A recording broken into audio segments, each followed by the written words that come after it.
masalah in-passing di Kementerian Agama sejak tahun 2011 sampai tahun 2014 tidak terbayarkan, Bapak Ibu. Insya Allah. Sementara di Kemendikbud itu sudah dibayarkan sejak tahun 2008 sampai sekarang. Ini ada apa? Mengapa perlakuannya berbeda? Yang berada di Kementerian Agama dan juga mereka yang berada di Kemendikbud. Yang kedua ini yang ironis lagi, Bapak Ibu. Masalah tadi P3K. P3K di Kemendikbud itu dengan kuota yang limpah meruah 1.300.000 sampai bahkan tidak terpenuhi. Sementara di Kementerian Agama itu hanya 9.000 itu untuk honorer tahun 2019. Sehingga tidak ada kesempatan bagi guru swasta di sekolah swasta untuk mengikuti tes P3K. Dan yang ketiga, ironis lagi ini Bapak Ibu, diskriminasi dan perlakuan tidak adil yang ditontonkan oleh negara. Ya. Ya.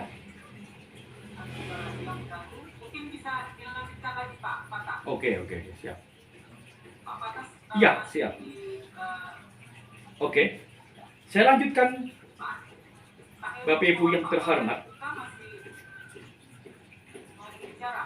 Oke. Oke, tidak. Iya.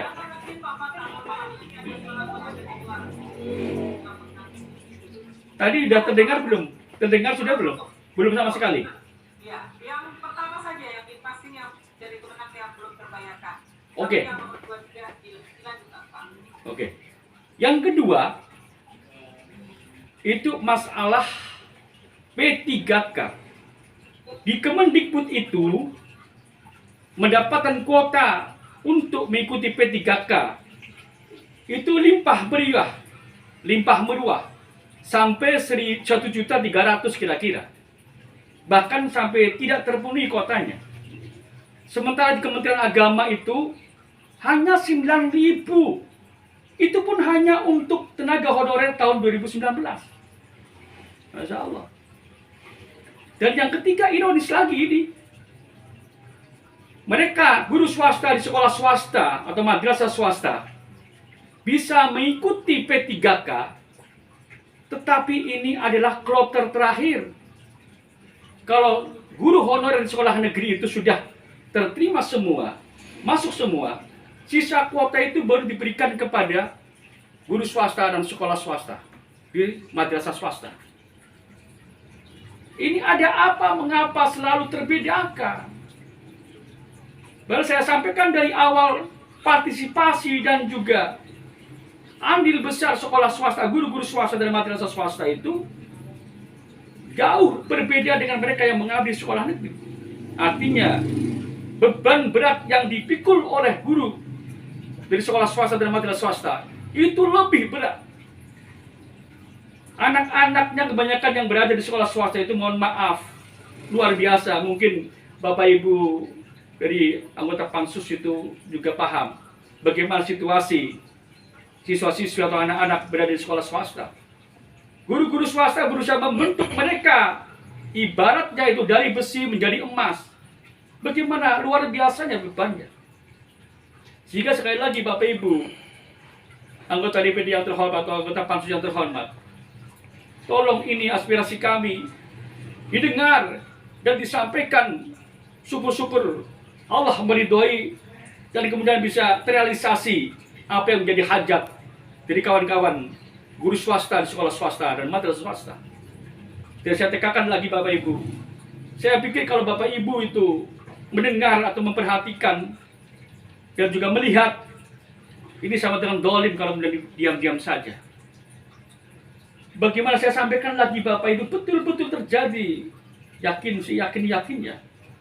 Di daerah, apalagi di daerah sana, di luar Jawa, di daerah kita Jawa Tengah saja, masih banyak guru-guru yang belum sertifikasi selama 5-8 tahun ini mendapatkan gaji 100.000 dan 150.000. Saya saja sampai yang menangis Bapak Ibu ketika pas mereka itu mencurahkan perhatiannya. Ini kalau kita mendengar diam-diam saja, ini dolim menurut saya itu. Makanya saya itu sering menyampaikan bagaimana caranya agar kemudian ada kesejahteraan untuk teman-teman guru swasta. Karena tadi itu hanya 100.000, 150.000, hanya untuk beli apa? Sementara mereka itu melimpah ruah untuk mendapatkan honor. Ada yang sampai 10 dan lain sebagainya, 10 juta. Bahkan mereka ada yang sampai ratusan juta. Mereka yang 100.000 Bapak Ibu. Dan kadang-kadang tidak mendapatkan insentif dari daerah. Yang hanya kadang 100.000 rupiah. Itu pun tidak dapat. Sehingga mohon dengan hormat, dengan penuh kesungguhan, agar aspirasi ini bisa didengar. Tidak hanya didengar, dan syukur kemudian dapat direalisasikan dalam kehidupan nyata. Sehingga akhirnya teman-teman guru swasta itu paling tidak mendapat tambahkan kesejahteraan.